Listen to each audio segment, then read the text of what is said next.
Alrighty, ladies and gentlemen, we are back at it again, and of course, we're back for something very special. And that is a bit of an overview, right? A bit of an analysis over here of the Fate collaboration part 2. Because it has been released. There have been like some quote-unquote leaks of some of the cutscenes, but the reality over here is very simple. It's not a leak anymore when I can just watch it online on like somebody else's channel. But this post is still going to be here talking about what's wrong with this quest. Because truly right here, I think this 30-second cutscene, only 28 really, truly does embody Hoyo's approach to collabs. Lazy as shit. Effortless, recycled garbage with almost no care at all put into preserving the lore, preserving the presentation, and of course actually making a good experience. And you can see over here, we'll review it later, just watch. So first thing I want to mention is that there's a Chinese dub, but no EN dub. Yeah. There's a Chinese dub for all of the Fate characters, but there's no EN dub at all. This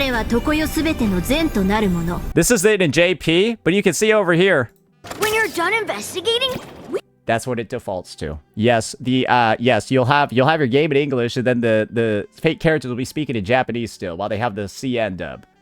Very cool, very cool. Let's just alienate a good part of our player base. Yeah, sure.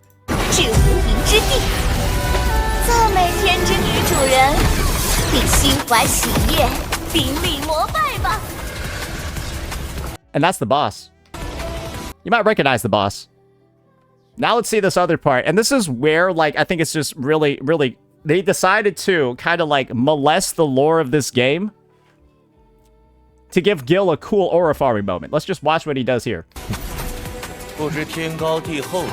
Yeah, it makes a ton of sense that all of our characters didn't have their weapons with them already, and that Gil, for some reason, has Excalibur and pulls them out of the gates of Babylon.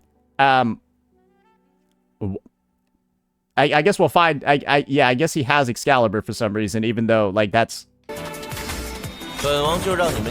Maybe they lost their weapons, who knows? I mean, I guess it's just a... I think it's funny that, like, all these guys didn't have their weapons with them.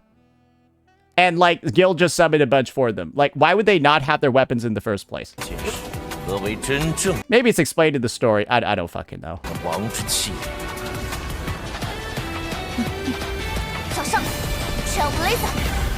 And that's the boss. What you'll notice is that they did a really, like, their best job to try to, like, hide what the boss was looking like as it was being summoned, right? You can't really tell what this is over here, right? That's because this boss is something somebody has seen before if they've been playing this game. And, well, this should probably give you a good reminder of... Y'all remember Britain? Y'all remember Britain, how it just looked like Leeway or Phaidon's village? Yeah, they decided to make the final boss of this collab one from version 3.3. That's the trailer of 3.3. Released on May 9th, 2025. Released on May 9th, 2025. They recycled this year-old boss. This year-plus-old boss to be used in the collab. Bro, you had a full year to develop this. You couldn't make a unique enemy for it? I'm just being honest here. Like, you couldn't develop a unique enemy for this collab when you had a whole ass fucking year to work on it, and you already had part 1 that was negatively received because you made this Britain, bro. You made this Britain already, so you already in the hot water for reusing assets and making the quest and the story look like a fucking joke. You already got caught once doing this. Why are you doing it again? Bro, why are you doing it again? What did you do in a year? Where is all this money going? Because you just have another game in the space, bro, that's gonna be fucking embarrassing you, man. Like, what can we truly say over here when Adam Smasher, bro, is in Wuthering Waves, man? Like, bro, this would be like Kuro Games making the final boss of the Cyberpunk quest the False Sovereign. But instead, no, bitch, we actually get to fight Adam Smasher and he does this. Bitch, he just Bitch, he has a Sandy that he uses in the fight, and then he has all the moves that he does in the actual show. He's got the Rebecca Stomp and all of that shit, bro. It's actually a true homage and shit like that. And you want to know this? Bro, this is truly where you know it's just... This is an Unlimited Blade Works collaboration. Unlimited Blade Works is about the journey of Shiro and how he actually develops his powers, right? And is able to fight by himself. He doesn't need Archer. He doesn't need the arm. He doesn't need Saber. That's the point of Unlimited Blade Works, is that it's the story where Shiro basically becomes self-sufficient. He becomes the hero by himself. He doesn't need a servant. He doesn't need any of this shit. And the final fight of Unlimited Blade Works is Shiro beating the fuck out of Gilgamesh. You could have just made Gilgamesh the boss and had Shiro as a character. Fuck you. Fuck you for calling this an Unlimited Blade Works collaboration. And Shiro is still not fucking in it. When he's the main character of the arc, and literally the ending of the series is Shiro 1v1ing Gil and beating him in his fucking marble. That's the point. And this is supposed to be an Unlimited Blade Works collaboration. But don't worry, there's a bunch of other ways that they decided to molest the lore of the game too. Apparently there's this shit. Random bullshit go. Gil gets stabbed in the spirit origin, comes back because the Netherrealm can't stop me. Brother, your ass is a servant. You don't go to the afterlife. You go back. Bro, who fucking cares, bro? At this point, bro, it's an Unlimited Blade Works collab and Shiro's not in it. Do you think they give a fuck about the lore of the servants? They don't care. That's the point. They just don't fucking care what they're doing with the IP, and it's hilarious. Because as we all know, this ain't even fucking Rin, bro. This is like Ishtar, bro. What is that bitch doing here? Bro, there's apparently Ishtar or some shit like that. Yeah, that ain't no fucking Rin Tosaka. As you can tell, ladies and gentlemen, this collab did not live up to the expectations once again. It didn't. Because what is this supposed to be? Because this is a blend and amalgamation of, like, Fate Grand Order, Carnival Phantasm, because why the fuck is Ryder wearing this shit?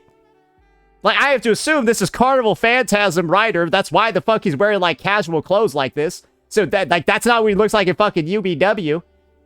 The only thing UBW about anything this collab has done is that Archer's in it, and he has the fucking, what's it called? Bro, he has Unlimited Blade Works as his ultimate. That's the only goddamn thing. And so, it's just like a molestation of the IP. It's just like an absolute, like, just destruction of anything Fate-related.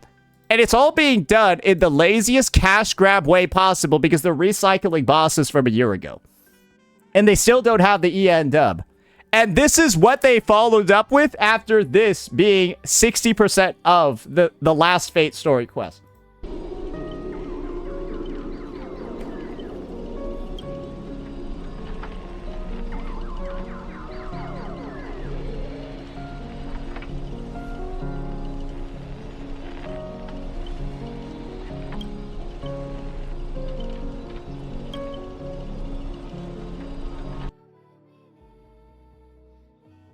Yeah, y'all forgot Castor was an NPC, right?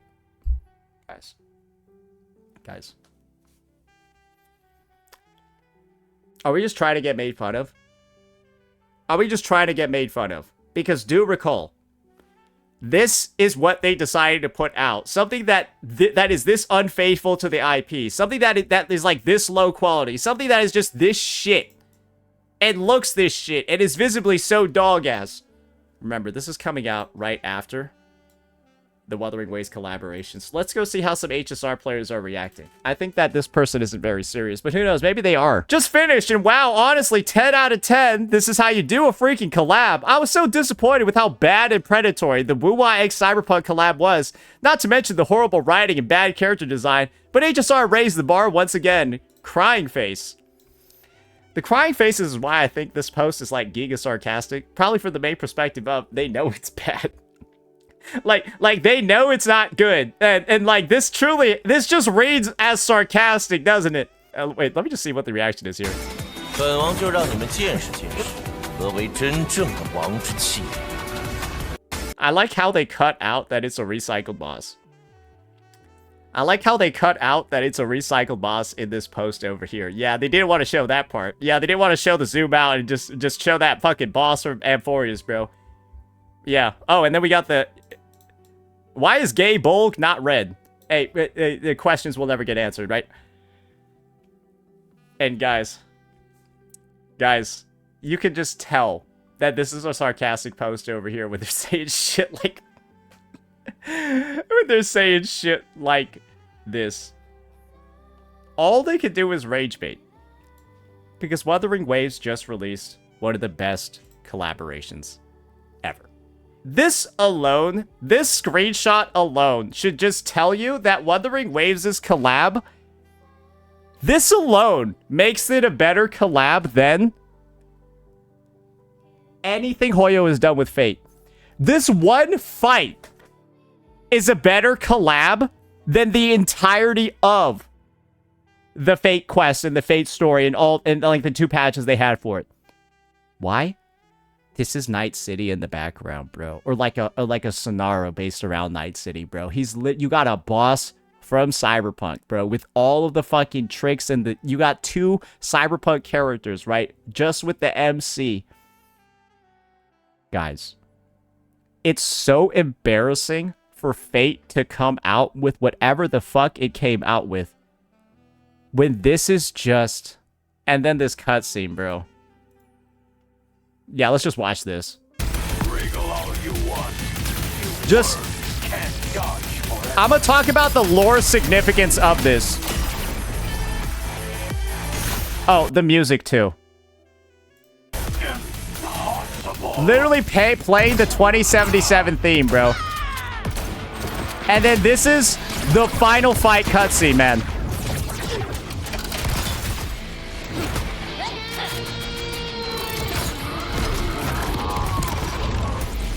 Bro. They bring in Abby. He's moving faster than the speed of light. Then watch what the MC does. You think the Trailblazer's doing any shit like this? Via the power of Spectro, we move faster than Atom Smasher during his Sandy. This means Rover is faster than the speed of light. We basically get a lore reveal for the main character. In Spectro mode, they're faster than the speed of light.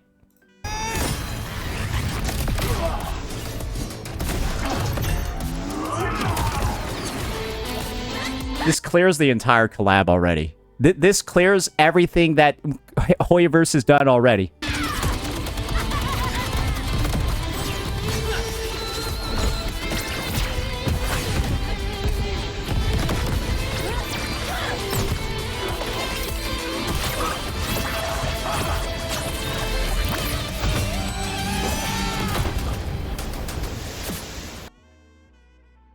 Get the logo in the background too, bro. Come on. And then the Spectro slowed the bullets so they could, like, loop it back. Bro, you even have Rover using their fucking resonance powers, bro, with the collab characters actively in here. So they world build for Rover in a significant way, give us, like, more reveals about their character and their capabilities in the collab while also collaborating with the collab characters in the fight so they don't get overshadowed. What's one thing that's happening to the MC in this goofy-ass HSR cutscene? Bro, the MC's just like an afterthought. They're just like a joke. Bro, the MC could just not be there and this cutscene doesn't change. Imagine that you just shelve your main character just to, like, fuck up the collab and tell one of the worst stories ever, while Wuthering Waves just comes in and shows you how a collab and the MC just makes both IPs look better, while in this case, you're just making both of them look worse. You're just making both of them look fucking worse. This is a joke. And hopefully, the breakdown that we've done, the comparison over here, there's obviously so much more to this quest. But anyone that's played the HSR collab, right? Anyone that's played the Woo-Wah one and then could just see the difference in quality between both, and simply, just from these examples, you already know that one had a lot more thought and care put into it. And it's just wild when this is the second collab that HSR has done with Fate. And the improvements, it just makes it look like your company doesn't care. It just makes it look like your company doesn't give a fuck. And that's why people are starting to say shit like this. We need to ban Hawkeye Starro from collaborating with any franchise ever again. And I don't think most people, even HSR players, would agree with that take. Because, bro, you're just ruining IPs everywhere. I guess this is the last point that we'll get into, because some HSR defenders have decided, hey, maybe let's try to take some shots at Wuthering Waves over here for reusing bosses. Woo-Wah players caught. I see a lot of Woo-Wah players making fun of HSR for reusing a boss. I don't personally play HSR much now, but I had to give my own take. Here's my take. Woo-Wah players are hypocrites. The hypocrisy. Woo-Wah's reused a boss in 2.6, 2.7, and finally, 2.8. Okay. Guys. They're comparing a story boss, the False Sovereign, which is a representation of the Dark Tide. And then, because the False Sovereign shows up to insinuate that the Dark Tide is in this area, they're comparing it to HSR taking a boss from Amphorius and putting it in the Fate collab. When the reality is, this is the comparison you should be making. For a collab, one game decided to bring in a boss from the IP. For this collab, one company decided to reuse a boss from one of their past regions. And that's the valid comparison. Because fighting the False Sovereign, yes, a little bit cheesy. But at the very least, it makes some lore sense, especially when Avidius was fighting the False Sovereign, the same boss that Augusta fought, and Avidius is written as a literal replacement for Augusta by Cristoforo. So Avidius fighting the False Sovereign is so appropriate for the story, it doesn't even count in here. But 2.8 and there being a Japanese version, I can get that, but yeah, 2.8 is like kind of a sort of a filler patch, so I don't really care. And you want to know where HSR also reused their boss for? You remember the Sunday patch where Sunday for some reason fought himself again, even though you fought him? Yeah. Why don't you go bring up that one too? Yeah, that's a reused boss as well. But that made some story sense as well, so that's why I don't think a lot of people go into it too much. But this is the level of bullshit that people are going to get into. And this is what you call a false equivalency. Compare what's on the right to this. Because this is a collab quest. And that's a collab quest. Why are you comparing a collab quest to a regular quest? You're fucking stupid. Because these take 3, 4, 5 months to develop. This has been in development for a year and you putting in less work. You fucking morons. So that's the situation, ladies and gentlemen. We're back in Britain. Except for being back in Britain, we're back in Amphorius. Hope you enjoy. Let me know what you all thought. Peace out.